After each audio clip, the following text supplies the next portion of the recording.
Iman had a good reason for hiding her daughter. His daughter went down a bad path that almost killed her after Bowie died. She hurt everyone who loved her and broke every promise. Then she filled the void with things that could kill her. After that, something changed. She put out a record in April 2025 that went straight to number 3. A lot of people bought her drawings. She seemed to be a copy of her parents, but better. People who knew her before couldn't even tell the difference between her and the broken girl she used to be. David Bowie was born David Robert Jones in Brixton, London, on January 8, 1947. His home address was 40 Stansfield Road. It was a rough working-class area of town that was still recovering from the effects of WWI. His mother, Margaret Peggy Burns, worked as a waitress at a nearby movie theater. Haywood Stenton John Jones, his dad, worked for a charity for kids. Bowie often said that he was a real wartime baby because of how his years were shaped by his events. He felt a strange mix of emotions when he went from the noisy city of Brixton to the quiet hills of Yorkshire. When he was 6, he loved dancing and stood out as a clever kid who wouldn't give up. When Bowie was 15, everything in his life changed. It took place because of a fight over Carol, a girl. Bowie and George Underwood, who was his best friend, had been friends since they were 9 years old. Underwood set up a date for Carol, but Bowie told him she liked him more. Underwood was so mad the next day that he hit Bowie in the left eye at school. That one punch did a lot of damage. Bowie's left lens never closed up again. He had a strange hypnotic look in one eye because of it. After the fact, Bowie thanked Underwood for hurting him. That hurt eye became a part of his signature look and helped people remember him. Another important person in Bowie's life was his older half-brother Terry Burns. Terry got Bowie interested in rock music and Jack Kerouac's writing, and Allen Ginsberg. But Terry also had mental health problems. Bowie saw him go to and from the hospital. He killed himself by stepping in front of a train in 1985. Bowie was very sad about this.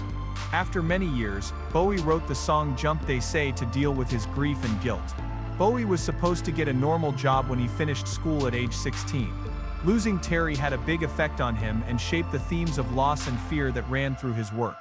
His mother got him a job as an electrician's helper, but Bowie didn't want to do that. He became hooked on jazz when he was 13 and learned to play the saxophone. He was in bands like the Conrads and the King Bees by 1963 and wanted to be a star. Liza Jane, the first song, didn't do well on the charts. Every new band he joined and every song he put out was never seen or heard again. Bowie kept going even though nothing was sticking. He chose to change everything about himself when nothing else worked. After more failed single career, he moved to Scotland to live in a Buddhist monastery in 1967. He learned how to meditate and do comedy and acting there. It was an odd move for a rock artist to make, but it changed how he looked on stage. When he got back to London, he formed a comedy group called Feathers. In strange shows, they mixed folk music, poems, and acting. Bowie was different. Every time he failed, it made him want to write in new ways. He also chose to change his name that same year. At first he appeared as Davy Jones, but in America, singer Davy Jones from the Monkees was already well known. It was too hard to tell who Bowie was, so he changed his name. Bowie after the famous American Ranger Jim Bowie and his knife. Bowie liked the thought of a tough person who could go their own way. Bowie was in at least 5 bands that didn't work out between 1962 and 1967. The King Bees, the Menish Boys, the Lower Third, and the Buzz is a list of bands. They didn't have any luck. The BBC even made fun of his sound and called him a beginner. Bowie wouldn't give up though.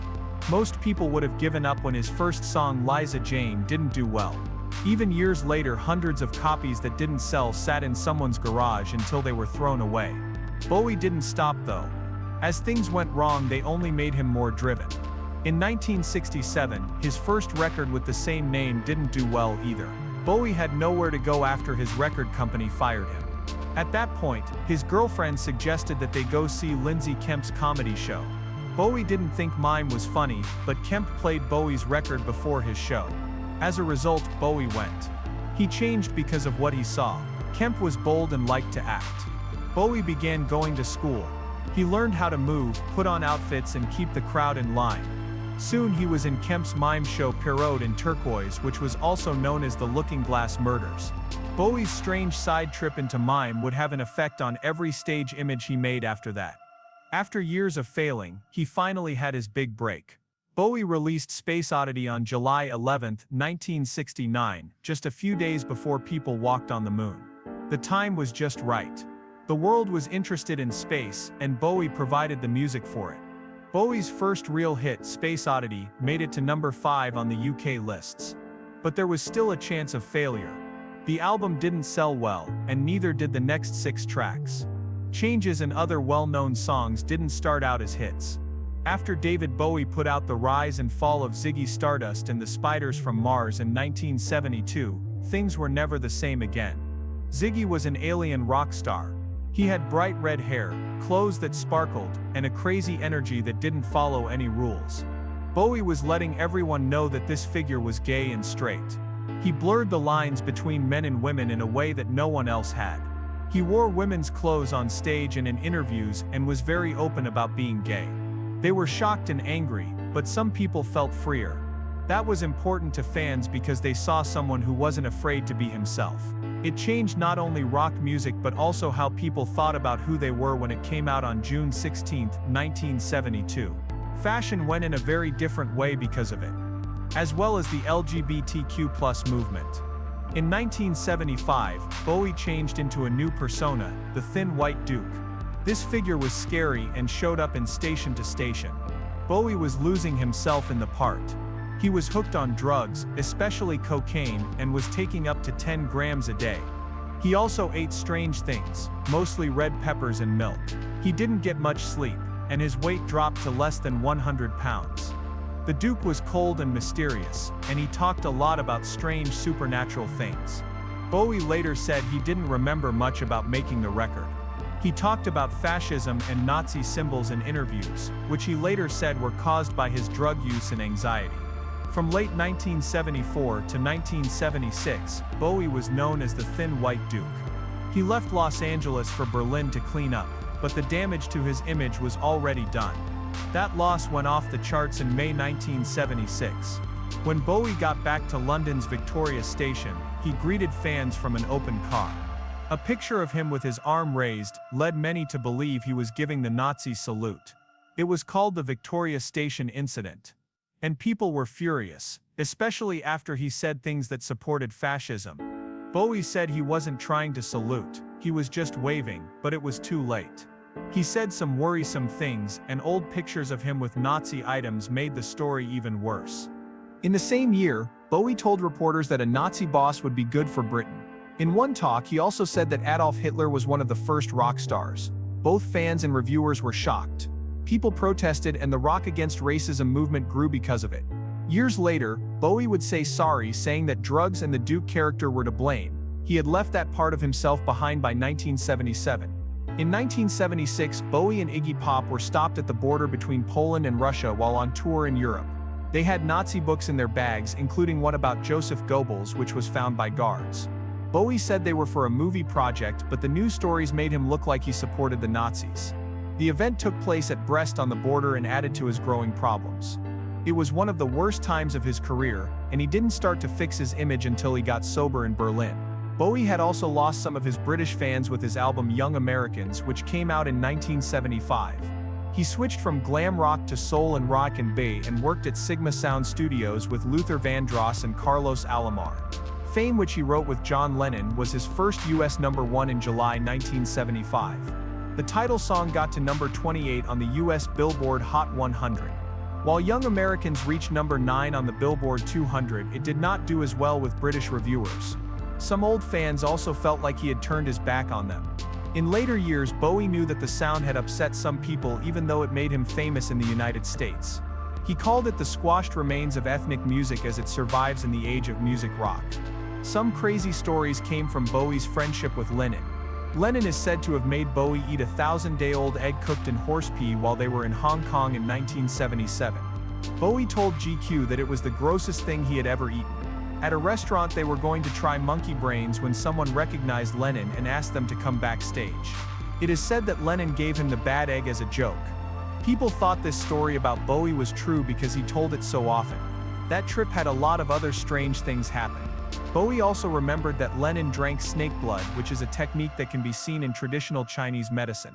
This happened after they were taken to a basement restaurant. It was yet another story of excess and dark humor on the road that showed how chaotic Bowie's life could be. Bowie was afraid of flying for a long time, so he mostly traveled by boat and train. From 1972 to 1977 he wouldn't fly at all. Instead he took ships like the Queen Elizabeth II across the Atlantic. He was scared of even short trips. Bowie once said, "If it flies, it's death." He meant this because he was afraid that he might not come back if he ever flew again. He wouldn't get better with planes until a lot later. He didn't like following the rules. In 1976, David Bowie and Brian Eno chose to work together, but no one knew what would happen. Low was the name of the record. RCA Records didn't know what to do with it. Low had two very different sides to him. The first one had a lot of short, strange songs that were almost pop. The second one was mostly long, moody solo songs. Songs such as War Shawa and Subterraneans. The songs were not at all standard. I thought they were landscapes, they were creepy and cold. Bowie's voice came in like ghosts. Eno led the whole process. He had been making his own ambient music. RCA put off releasing the record in the US for 3 months because they thought it was too strange. Not much was said about it because they were afraid of losing money.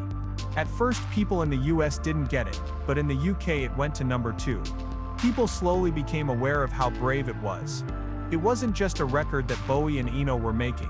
They changed the way rock music sounds forever. That change didn't end. Heroes came out in 1977 and Lodger came out in 1979. Heroes was more lively and louder than Low. These crazy rough guitar parts were played by Robert Fripp, while Eno played the synths in strange new ways. Tony Visconti, the producer, put 3 mics at different heights for Bowie to sing the title track. That's why his voice is so strong and raw. While Bowie was singing, the faraway mics started to pick up sound. Heroes got to number 3 in the UK and number 35 in the US. More things could go wrong with Lodger. There were different styles. It didn't work right away though. It got to number 4 on the UK charts and number 20 in the US. Critics often didn't understand. A lot of them thought Bowie was lost, but after years people heard how much these songs had changed them. A lot of artists like Joy Division and Gary Newman got ideas from this strange and daring time. Bowie had already left Los Angeles by that time.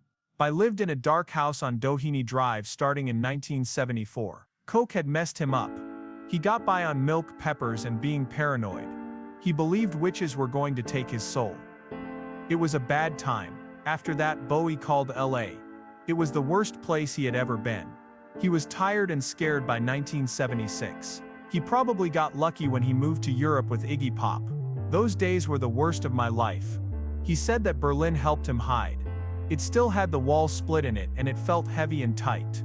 It didn't matter if a star walked by. His music was filled with that strange, quiet mood. It's in every note of Warsaw and Art Deco, and even in Heroes where two loves kissed on the wall. All 3 records had the same sense of risk. RCA was afraid that Low would stop making music. Not much was said about it. At first, American fans didn't know how to use Heroes. People said that Lodger was the weakest of the 3, but everyone changed their minds over time. The series is now known as one of Bowie's best works. Fans like Joy Division and musicians who were ahead of their time in electronics like Newman came from it. Bowie himself said that those years were his DNA. The records were re-released in 2017 as a box set. A new job in a new city. In the 1970s, what seemed crazy now seems like a crazy idea. Bowie was also making movies at the same time he was making those songs. He played Thomas Jerome Newton in The Man Who Fell to Earth in 1976. The part felt so much like who he was, fragile and surreal. He was chosen by director Nicholas Ruegg. Once they watched the film, cracked actor. Even though Bowie was heavily addicted at the time, he was smart and nice on set. A lot of the cuts and silences in the movie felt like they were from a dream. Some reviewers didn't like it. Some people loved Bowie's act as the alien. It made $3 million around the world and cost $1.5 million to make. Roey said Bowie didn't seem to be playing at all. It looked like he had really hit the ground. People kept being surprised by him. He played Jareth, the Goblin King, in Labyrinth in 1986. Jim Henson thought about getting Michael Jackson or Prince to play the part. Bowie was great in the end. He sang Magic Dance, wore those famous tight pants, and swung crystal balls around his hands. The movie took $25 million to make and didn't do well in the US at first. In Japan it made $9 million and in the UK it made $4.5 million. But it was big outside of Japan. As time went on it became a cult favorite. At midnight movies people still dress up as Jareth. He was also a vampire before that. He played John Blaylock in The Hunger in 1983. He played an ageless who lived for 200 years but aged in just a few days. That day Bowie was 36 years old, but spent hours putting on fake makeup that made him look like an old man who was dying. To the sound of Bauhaus, Bowie and Catherine Deneuve walked into a bar at the start of the movie. It got mixed reviews and only made $12.3 million around the world, even though it cost $10 million to make. Some people didn't like it, some people liked the way it looked. After many years, even Bowie laughed and said that he had played a 130-year-old person when I was 38. Many of his fans still say that The Hunger is one of his most stylish and scary parts. He also made short pictures when he wasn't starring in long ones. He won a Grammy in 1984 for Jazzin' for Blue Jean, a funny short video that was made told his song. Bowie played Vic, an awkward fan in Screaming Lord Byron, a cocky rock star. He was making fun of himself. The video won the Grammy Award for Best Video. It showed that Bowie could still make fun of himself when he was at his most popular. It's one of the few awards he won while he was still living. David Bowie and Angie Bowie got married for the first time in 1970 at a small Kent record office. They didn't seem to get along. After the wedding, Angie said that they only got married so she could work in the UK. Bowie told her he wasn't really in love with her before the wedding. They were together for 10 years though. During those years there were lots of parties, wild stories and friendly chats. Dunk Jones, their boy, was born on May 30th, 1971. At that time, Angie was very important in Bowie's life. She gave him ideas for his famous Ziggy Stardust character and some of his most famous songs. But things went wrong slowly. It was all about drugs, cheating, and crimes. Angie even said she saw Mick Jagger and David Bowie in bed together one time. They were no longer married by 1980. Angie got away with $500,000. She left Duncan with Bowie. She thought that becoming a dad would help him calm down. Angie later said that she was bad for Duncan's life, and the two of them didn't talk much for years. Bowie's second big love story was also very different. In 1990, a common friend put him in touch with beauty Iman Abdulmajid. Bowie was crazy about her from the first time they met. He told everyone that she was going to marry him. At first Iman wasn't sure. She wasn't interested in another public star-studded life because she was already married. But Bowie was set on it. He kept being nice to her, like giving her flowers at the airport or tying her shoelaces in the middle of the street. She started to like him too over time. His first marriage was very wild, but this one was based on honor and privacy. Being a famous pair wasn't something they were interested in. They wished to have a calm and content life together. Their wedding took place in Lausanne, Switzerland on April 24, 1992. It was a small private event. On June 6, they had a bigger party in Florence. Angie Mann would always remember that day because it rained. People told her that it was lucky that it rained on a wedding. They were right. They loved each other very much and wanted to have a family, but it wasn't easy for them to get pregnant. Angie Mann was about 40 years old. She tried for 15 months but couldn't do it. Then just when she thought it would never happen, she found out she was pregnant. Angie Mann also did something traditional for Somalis because someone told her it would help. She held the baby of her friend Christy Brinkley all day in the hopes that it would bring her happiness. Soon after, she and Bowie were going to have a baby. Phoenix Zara Jones, who they called Lexi, was born at Mount Sinai Hospital in New York on August 15, 2000 at 5:06 a.m. She weighed 7 pounds and 4.6 ounces. Bowie was there the whole time and even cut the wire. He said that later he found bliss by accident. Lexi's name was picked with care. The name Alexandria means defender of people. Zara was a nod to Angie Mann's Somali background because her grandfather had changed her name from Zara to Angie Mann. They thought Lexi's name showed what kind of people they were and where they came from. Bowie and Angie Mann worked hard to make sure Lexi had a clean and normal childhood. They kept Lexi away from cameras even though they were well known. They put her in New York public schools so she could grow up like any other child. Angie Mann put up a picture of Lexi when she was 18. Right away, modeling agencies and designers called. But Angie Mann told them no, Lexi wasn't interested in being a model. Lexi should be able to live her own life without the stress of fame, she said. David Bowie was busy making his last album Black Star and recording his song Yasu, or In a Season of Crime, in June and July 2014. However, his life was changing in a way that would never go back. That's when they told him he had liver cancer. Almost no one knew. Bowie only told a few close friends and family. Ivo Van Hove, who was in charge of Lazarus, and Tony Visconti, who was in charge of production, found out in January 2015. Even the artists who played on Black Star didn't know. Even though chemo was hard on Bowie, he kept working. He lost his hair and got weaker, but his desire to be artistic never went away. He was in the first night of Lazarus in New York on December 7, 2015. That was the last time he would be seen in public. He had always cared about his comfort. He didn't want everyone to see him die. His strength and commitment were shown by the fact that this fight would last 18 months and end in January 2016. Bowie passed away on January 10, 2016. 2 days after Black Star came out and on his 69th birthday. It was like thunder when the news came. It said that Bowie had died peacefully at home and was shared by his son Duncan Jones. No one outside of his close friends and family knew about the illness. Black Star, with its dark experimental sound and vague words, was a gift to fans before they left. His body was burned in secret in New Jersey on January 12. There will be no funeral or show. There were fans at Merle's and outside of his New York apartment from all over the world. Sales of music went through the roof. Lots of tributes came in.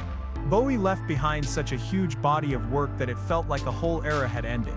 Lexi, his 15-year-old daughter, felt that loss the most. Lexi Jones, Alexandria's mother, had always been close to her dad. His sudden death broke her heart. Afterward, she wrote that she was lonely, trying to fill a hole that never ends with bad habits. With all the attention she was getting, she felt lost, angry, and alone. Lexi shut herself off from other people and pushed them away. Things were bad and dark at that time. Lexi was in a lot of pain that no one could stop, even though she had her mother Angie Mann and her half-brother Duncan. She got into fights with her family and said mean things to them just to make them feel bad. Lexi would think of this time and call it the time when her family was destroyed. She broke up relationships that were strong before. The pain changed how she saw herself. Lexi even called herself a monster because it was less painful to say that she was scared and sad. It was a way for her to hide the pain herself. Over time, Lexi would be honest about how she felt. But the cuts left behind very noticeable scars. After that, Lexi turned to art. She found that making things like drawing, painting, or writing helped her deal with the chaos inside. Over the years, this way of expressing herself turned into a love that shaped her future. It also helped her get better. She slowly stopped seeing herself as David Bowie's daughter and started to love the person she was becoming. When Lexi was 24, it was hard to miss how she had changed. Vogue wrote an article about her sharp cheekbones, piercing eyes, and easygoing style, all of which reminded readers of how beautiful her parents were. Her style was bold and unique, with a mix of her father's toughness and her mother's class. It was more than just jeans. Lexi had something to say. Her cutting-edge hair and clothes paid homage to her dad's glam rock past, but they also felt current and like they were made just for her. Then in April 2025, Lexi made her surprise singing debut. Xandri, her first record, was a unique mix of rock, electronic, and soul music that was all her own. Starlight Echoes, the first song, shot to the top of the charts all over the world. The magazine Rolling Stone said that her sound was a brave and surprising tribute to David Bowie's genius while still being very much Lexi's own. It went to number 3 on the Billboard 200 and sold more than 150,000 copies in its first week. Almost overnight, Lexi became known as one of the most interesting new artists of her time. Lexi did more than just listen to music though. She painted and made outfits for the movie Famous, which came out in 2023, and put on her own art shows. She sold some of her work for as much as 250 loves. Some people thought she was like a Renaissance woman because she seemed to be able to easily switch between different worlds. With each new artistic project, she carved out a road that was different from her father's, but she was always influenced by him. In May 2025, Lexi was once again in the news, but this time for her personal life. She told everyone about her relationship with British singer Sonny James. They were seen together at Glastonbury and on social media. It was clear they were dating and they often worked together. There was a lot of talk about them. It became clear that she wasn't just passing on a tradition as she made new work and got more attention. She was changing it and making it her own. This showed that pain can make you stronger, and that even the worst loses can lead to fresh starts.